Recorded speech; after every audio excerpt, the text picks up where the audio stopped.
ప్రణిని చంపిన నిందితుడికి కోర్టు ఉరిశిక్ష విధించింది. మిగతా వాళ్ళకి యావజ్జీవ కారాగార శిక్ష విధించింది. ఉరిశిక్ష విధించిన అతనికి పైకోర్టు వెళ్ళడం, పైకోర్టు తర్వాత సుప్రీంకోర్టు వెళ్ళడం వరకు వెసులుబాటు ఉంటుంది.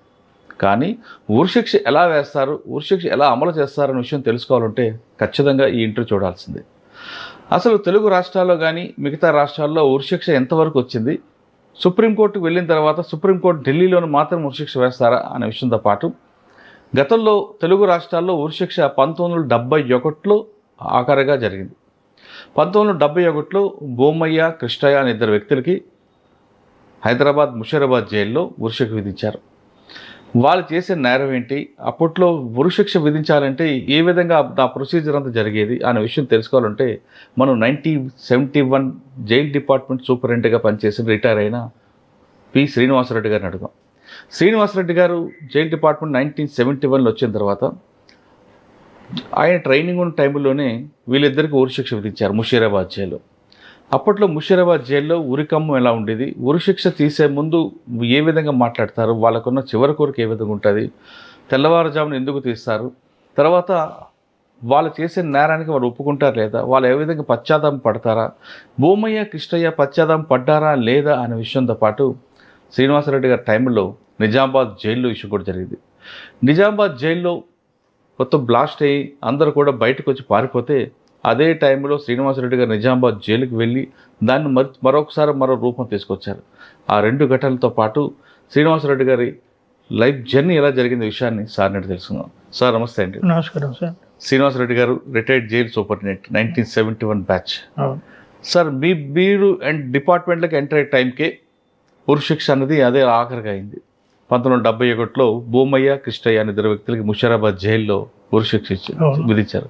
సాధారణంగా ఉరిశిక్ష అనగానే సినిమాలో చూపించినట్టుగా వాళ్ళకి రాత్రి నుంచి మంచిగా వాళ్ళకి కావాల్సిన ఫుడ్ పెట్టడం, చివరిగా వాళ్ళకి చివరి కొరకు తీర్చడం, తెల్లవారుజామున లేపి వాళ్ళకి స్నానం చేయించి ఉరికమ్మం ఎక్కించడం, ఉరికమ్మం ఎక్కిన తర్వాత వాళ్ళకి నల్ల క్లాత్ పెట్టడం, కాళ్ళు చేతులు కట్టడం, ఉరికమ్మం ఉరి తలారి వచ్చి దాన్ని లాగడం, ఇవన్నీ సినిమాలో చూపిస్తుంటారు.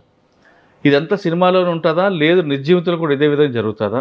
తర్వాత తలారిన వ్యక్తికి ఒక ఉరి తీస్తే దానికి ఎక్కువ జీతం ఇస్తారని కూడా వార్త ఉంది. అదంతా వాస్తవమా లేదా?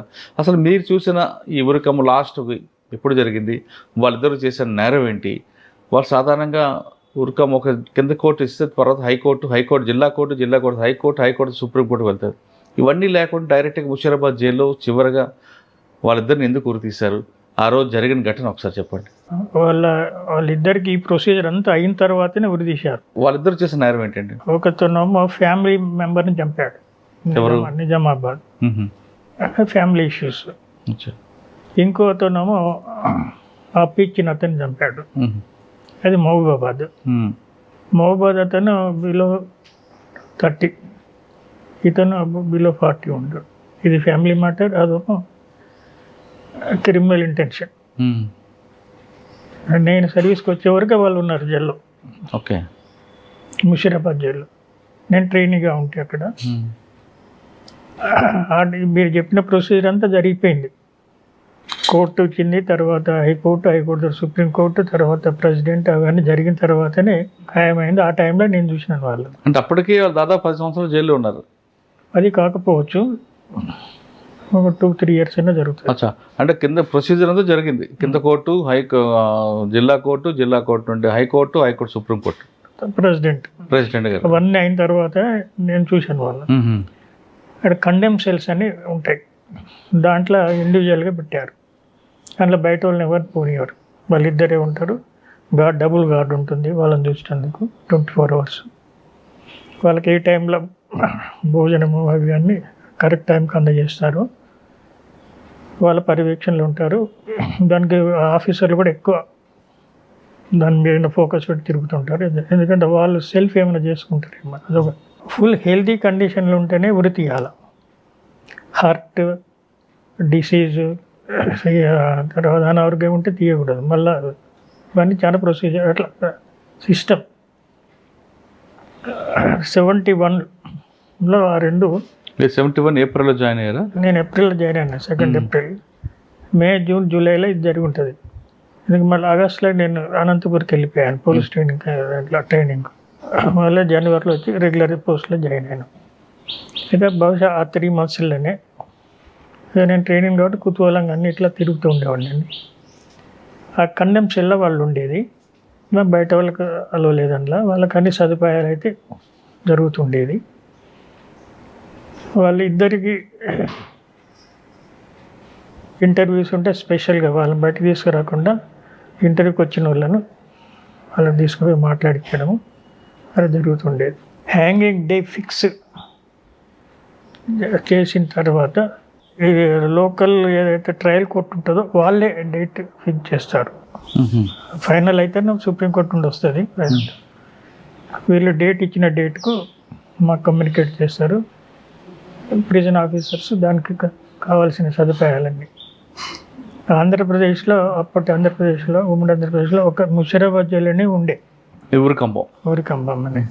రాజమండ్రి జైలు కూడా ఉండాలి కదండి. రాజమండ్రి జైల్లో కూడా ఉంది, కానీ అక్కడ జరగలేదు. ఇక్కడ ఒక దగ్గర జరిగింది. అంటే సరే, మీరు చూసారు ఊరికంబం? చూసాను. ఎలా ఉంటుందండి అది? జస్ట్ మన మూట బావిలో పడుతుంది, ఇటుకెళ్ళి చూస్తే ఇట్లా కిందికి స్లోప్ ఉంటుంది. అక్కడ మన సినిమాలు చూపెట్టినట్టే ఇట్లా ఉంటుంది. మధ్యన 2-3 ఉంటాయి. దాని కింద ప్లేట్ ఉంటుంది, వుడెన్ ప్లేట్. వాళ్ళు వుడెన్ ప్లేట్ నిలబడితే అదే వాళ్ళ హైటు వెయిట్ అన్నీ మొదలెట్టి తీసుకొని దాని తగ్గట్టు టెస్ట్ చేస్తారు. ఆ హైట్ అంత వెయిట్ ఉన్న ఒక ఇసుక బస్తాను ఆ వెయిట్ని మోసగలిగే అంత ఫెయిల్ కాకూడదు, హ్యాంగింగ్ ఫెయిల్ కాకూడదు. అటువంటి రోపు కొత్తది టెస్ట్ చేసి దానికి వెయిట్ మెయింటైన్ చేయగలిగే రోపు ఇవన్నీ టెస్ట్ చేస్తారు. కింది ప్లేట్ కూడా సడన్గా పడిపోవాలి, ఆ జర్క్కే చనిపోతారు. ఇక దానికి నాట్ ఈ సైడ్లో పెడతారు, ఇది కొట్టుకుంటే శ్వాస తొందరపోతుందని. దానికి కొద్దిగా కాలంలో తర్వాత జరగలేదు. మా దాంట్లోనే గార్డు ఉంటాడు, ఆ గార్డుకు ఆ డేట్ ఫిక్స్ చేసిన నైట్లు అన్నీ అరేంజ్మెంట్ చేస్తారు. ఎర్లీ అవర్స్ 2 o'clock నుండి ప్రిపరేషన్ స్టార్ట్ అవుతుంది. మేజిస్ట్రేట్ వస్తాడు, మెడికల్ ఆఫీసర్ ఉంటాడు, జైలు సూపరింట్ ఉంటాడు, సిబ్బంది, జైలు ఆఫీసర్స్ అందరు ఉంటారు కన్సర్న్. అక్కడ ప్రొసీజర్ స్టార్ట్ అవుతుంది. అతనికి నైట్లో నార్మల్ భోజనం పెడతారు, ఎర్లీ అవర్స్ ఏమైనా కావాలంటే ఇస్తారు. అంతగా ముందు రోజు ఆయన ఎవరితో మాట్లాడాలో తెలుసుకుని వాళ్ళందరినీ పిలిపిస్తే మాట్లాడిపిస్తారు. చివరి కోరికని కాదు, అది ప్రొసీజర్. వాళ్ళకు భార్యలు, వాళ్ళ తల్లిదండ్రులు, వాళ్ళ ఫ్రెండ్ అటువంటి ఏర్పాటు చేస్తారు. అదంతా ముందు రోజు జరిగిపోతుంది. ఆ రోజు మాత్రం ఆఫీసర్సే ఉంటారు. ముందు రోజు లాకప్ వరకు అవన్నీ జరుగుతాయి. నైట్ నార్మల్ భోజనం వాళ్ళు పెడతారు. ఎర్లీ మార్నింగ్ ఆయనకి టీ అటువంటి ఏమైనా పాలు ఇట్లా అంటే ఇస్తారు అని తెలుసు ఆయనకి హ్యాంగింగ్ అవుతుందని. అక్కడికి వెళ్ళి తీసుకుపోతారు, అక్కడ నిలబెడతారు. ఇది 2 ఒకటేసారి జరిగినాయి కాబట్టి ఇద్దరు నిలబెట్టారు, పక్క పక్కకు నిలబెట్టారు. ఒకేసారి తీయాలా? ఆ కేసులు ఒకటేసారి తీశారు. కేసులు వేరే, శిక్షలు వేరే, కన్ఫర్మ్ అయ్యి ఆడున్నారు కాబట్టి ఒకటే రోజు తీశారు. వేరు మనుషులు ఒకటే రోజు తీశారు, ఒకటే సైమాన్ నిలబెడతారు. నిలబెట్టిన తర్వాత డాక్టర్ పోయి మళ్ళీ టెస్ట్ చేస్తాడు పల్స్ ఇవ్వని. ఆడ నిలబెడతాడు, ఓకే అని అన్న తర్వాత అంత ఒక క్లాత్ ఇట్లా ముఖం అవుపడగా మూసేటట్టు పెడతారు. పెట్టిన తర్వాత చేతులు వెనుకకు కట్టేస్తారు, కాళ్ళని కట్టేయరు, చేతులు కట్టేస్తారు, నిలబెడతారు. ఆ సైడ్కు హ్యాంగింగ్ అతను ఉంటాడు, దాని లివర్ ఉంటుంది, లివర్ తీస్తే టర్న్ కింద పడిపోతుంది. ఇక వీళ్ళంతా చేసి డాక్టర్, సూపరింటెండెంట్, మెజిస్ట్రేట్ వీళ్ళంతా బట్టి ఫైనల్గా ఓకే అని అంటే వాళ్ళు క్లాత్ పెట్టేస్తారు. పెట్టేసి దానికి పెట్టి నాట్ని పక్కకు పెట్టి రెడీ ఉంచుతారు. ఉంచిన తర్వాత ఇక్కడ వీళ్ళందరూ చూసి అంతా ఓకేనా, ఏమైనా డౌట్స్ ఉన్నాయి, వీళ్ళైన ప్రొసీజర్ రాంగ్ ఖైదీ ఇట్లా జరుగుతుంది అని టెస్ట్ చేసి అందరు ఐడెంటిఫై చేసి అడిగి తీసుకొచ్చే ముందు మోల్స్ గిట్ల అని మళ్ళీ చెక్ చేపిస్తారు వాళ్ళతో, మిస్ హ్యాపెనింగ్ జరగకుండా. ఇదన్న తర్వాత ఒక 5 minutes అట్లా టైం తర్వాత సిగ్నల్ ఇస్తాడు. ఎవరు సార్, మేజిస్ట్రేట్ గారు ఇస్తారా, సూపరింటెండెంట్ ఇస్తారా? సూపరింటెండెంట్ మేజిస్ట్రేట్ నాకు కరెక్ట్ ఐడియా లేదు, బట్ అదంతా సూపరింటెండెంట్ కంట్రోల్ జరుగుతుంది కాబట్టి ఆయన సిగ్నల్ ఇస్తారు. ఆ సిగ్నల్ ఇవ్వగానే ఆ లివర్ను ఇట్లా ఒత్తుతాడు. దాని కింద ప్లేట్ జర్క్ని కింద పడిపోతుంది, కిందకి ఇట్లా ఇట్లా వెళ్ళిపోతుంది. వీళ్ళు కిందికి వెళ్తారు, ఆ తాడు కిందికి మనకు ఫేస్ అవ్వకూడదు, కిందికి జారుతారు. ఇక ఆ తాడు ఇట్లా ఇట్లా ఊగుతూ ఉంటుంది. అది ఊగి ఒక 5 నిమిషాల తర్వాత రాగానే తెలిసిపోతుంది. తెలిసిపోగానే మెడికల్ డాక్టర్ వెళ్తాడు. మెడికల్ ఆఫీసర్ వెళ్తే వాళ్ళని కొద్దిగా పైకి లేపుతాడు, అక్కడ ఉన్న వాళ్ళు లేపి టెస్ట్ చేస్తాడు. టెస్ట్ చేసి ఫైనల్ అన్న తర్వాత ఇదంతా 3:34 వరకు అయిపోతుంది. పైకి తీసి చేసి పెడతారు. పెట్టి దాని గేట్ వరకు తీసుకెళ్ళి వెహికల్లో పెట్టి ముషిరాబాద్లో బరీల్ గ్రౌండ్ ఉంది, జైలు బరీల్ గ్రౌండ్ అని. అక్కడ ఇప్పుడు ఒక పెద్ద ట్రాన్స్ఫార్మర్ వచ్చింది, దానికి అటు సైడ్ ఉంది. అదే లాస్ట్ తర్వాత జరగలేడు, అవి తీసి పెడతాడు. దానికి కూడా ఉంటుంది ఎంత లోతుకు తీయాలా ఇవన్నీ. అది తీసుకెళ్ళి మళ్ళీ వాడు అక్కడ మళ్ళీ ఒకసారి చెక్ చేస్తారు. చెక్ చేసి పెట్టేసి కప్పేస్తారు. మళ్ళీ అందరూ గేట్లోకి వచ్చేస్తారు, వీడికి డిస్పర్స్ అవుతారు. సార్ ఇక్కడ ఫస్ట్ ముందు రోజు రాత్రి నుంచి ప్రొసీజర్ స్టార్ట్ అవుతుంది. మీరు వాళ్ళతో మాట్లాడారా ప్రొసీజర్ స్టార్ట్ కాకముందే, బొమ్మాయితో కానీ కృష్ణయ్యతో కానీ? మాట్లాడదాం కదా జైలు ఆఫీసర్స్. ఏమన్నారండి వాళ్ళు? ఏమైనా పశ్చాత్తాపం ఉందా, లేదంటే చావుకు సిద్ధంగా ఉన్నారండి? అవన్నీ ఇప్పుడు లాంగ్ బ్యాక్ కదా, ఏదో మాట్లాడుంటారు, ఏదో చెప్పుంటారు. అంటే వాళ్ళు కోర్టు ఎప్పటికైనా వస్తుంది, మాకు సుప్రీంకోర్టు నుంచి ఆర్డర్స్ వస్తాయని ఆస్తా ఉన్నారు. అవన్నీ జరిగినాకనే కదా, చాలా గ్యాప్ ఉంటుంది. అంత అయిన తర్వాత మళ్ళీ మెజిస్ట్రేట్ రెఫర్ చేస్తాం. ఇవన్నీ మెజిస్ట్రేటే దానికి డేట్ ఫిక్స్ చేయాలి. సార్ వాళ్ళకి కావాల్సిన ఫుడ్ అది పెడతారు నైట్ టైం, నైట్ ఫుడ్ పెడతారు. తెల్లవారుజామున ఎంత ఇస్తారండి ఈ ప్రొసీజర్? సూర్యోదయం కాకముందే. మీకు సూర్యోదయం కాకముందే కదా కంప్లీట్ అయ్యి మళ్ళీ నార్మల్గా ఏమంటే ఇది ఈ సిచ్యువేషన్ కొద్దిగా బాధాకరం అనిపిస్తుంది. ప్రిజనర్స్ అందరు లాకప్లు ఉంటారు, మిగతా వాళ్ళందరూ. ఆ టైంలో తీస్తే సేఫ్ అని. ఓకే. ఇప్పుడు అందరు ముంగడి తీసుకుపోతుంటే ఈ రోజు ఆ రోజులల్లో కూడా ఆ రియాక్షన్ వేరే ఉంటుంది, ఒక్కొక్కరికి ఒక తీరిక రియాక్షన్ ఉంటుంది. అవన్నీ అవాయిడ్ చేయడానికి ఆ డేట్ ఆ టైం అదంతా మాన్యువల్ లేఅవుట్ ఉంది, లేఅవుట్ రూల్స్ అవి. ఓకే సార్, వాళ్ళు చెప్తారు పై మీరు చెప్పినట్టు నల్ల కవర్ పెడతారు కదా, కవర్ ఎందుకు పెట్టాలండి చనిపోయే ముందు, ఉరి తీసే ముందు? అది ప్రొసీజర్ ఉంది అందులో. అవునా సార్? ఇది అయిన తర్వాత ఘాటు కూడా వెళ్ళి చెవులో చెప్తారట కదా ఆయనకి, నీ మీద నాకు ఎలాంటి వ్యక్తిగత కక్షలు లేవు, నా పని నేను చేస్తున్నానని. అంటే అది వెరీ కరెక్ట్, నాకు కూడా లేదు. ఆడ తీయక ముందుకే వాళ్ళు పెట్టేటప్పుడు చెప్తుండొచ్చు అటువంటిది. అలాంటి మేము కూడా డైలీ ఆడికి పోతాం కదా, అది ముందు రోజు వరకు కూడా మాకు కూడా వాళ్ళ మీద లేదు, వాళ్ళకు కూడా మా మీద ఏం లేదు. ఒక సిస్టమ్ని ఫాలో అవుతున్నాం అంతే. అక్కడ వ్యక్తిగతంగా మేము ఉన్నాం, మా బదులు ఎక్స్వైజెడ్ ఉన్నా కూడా అదే పని చేస్తారు. కాబట్టి అది ఊహించుకున్నంత కాదు. అంటే మీరు మాట్లాడినప్పుడు వాళ్ళు పశ్చాత్తాపం పడ్డారంటే చనిపోతున్నాను అని వాళ్ళిద్దరు? ఏంటి లెంత్ ఆఫ్ టైంలో కరెక్ట్ అని చెప్పలేము, కానీ ఎంతైనా ఉంటుందిలేండి. చావు అంటే ఎవరికైనా కొద్దిగా భయం ఉంటుంది. ఆ టైం వచ్చే వరకు చేసిన పనులు కరెక్ట్ కాదనో, లేకపోతే ఇది ఇంత పెద్దది ఇవ్వాల్సి ఏదో ఒకటి మానసికంగా ఉంటుంది, ఉండొచ్చు, చెప్పుంటారు. సార్ వాళ్ళిద్దరికి హ్యాంగింగ్ అయిన తర్వాత కుటుంబ సభ్యులకి ఇవ్వకుండా మీరే చేయడం ఏంటి? వాళ్ళు తీసుకోలేదు, వాళ్ళు ఎందుకు తీసుకోలేదు? వాళ్ళు ఏమో అవసరం లేదన్నారు.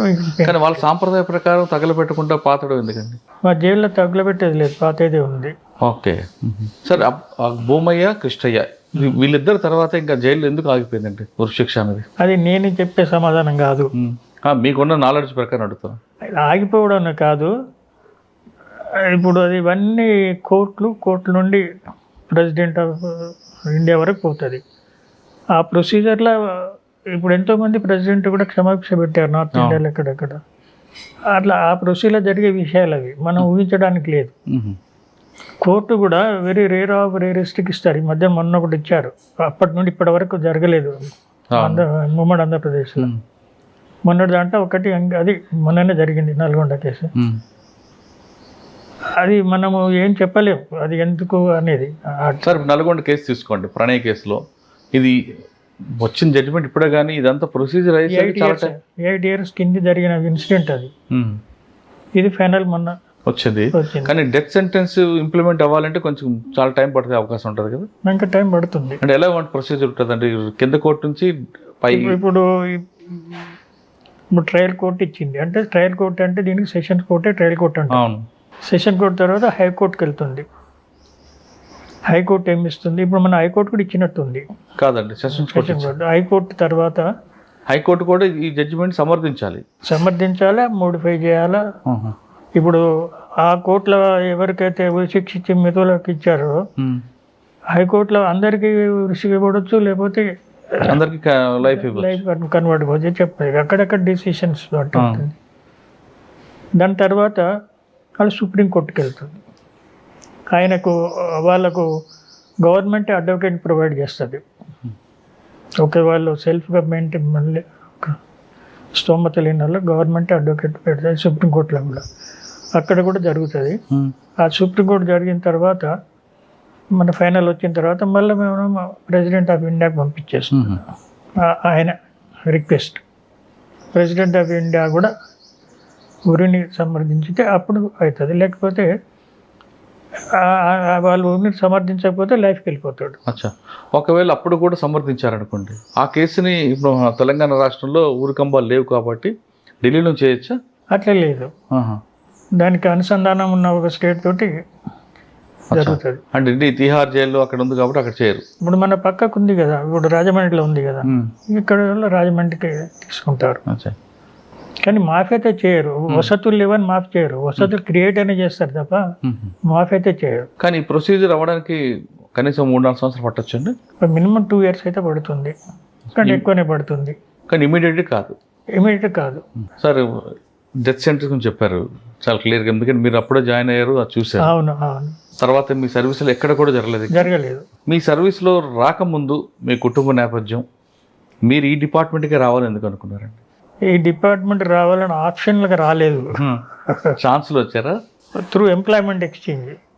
మీ నేటివ్ ప్లేస్ మీ అమ్మగారు నాన్నగారు? అది ఇప్పుడు యాదాద్రి, అప్పుడు నల్గొండ డిస్ట్రిక్ట్ ఉండేది. ఆలేరు దగ్గర, 12 kilometers ఉంటుంది మా విలేజ్. అది మా నేటివ్ ప్లేస్. మా నేటివ్ ప్లేస్ పోవాలంటే ఒక 3 kilometers జనగాం డిస్ట్రిక్ట్ క్రాస్ చేసి పోవాలి. ఆలేరు టు మా విలేజ్ మధ్యన జీడికల్ అని ఉంటుంది దేవస్థానం, ఆ జీడికల్ క్రాస్ చేసి పోవాలి. అటు పోతే మళ్ళీ యాదాద్రి, ఇటు మళ్ళీ యాదాద్రి, సారాజ్పేట దాటితే అది విలేజ్. Agriculture background. మా నాన్నగారు వ్యవసాయం.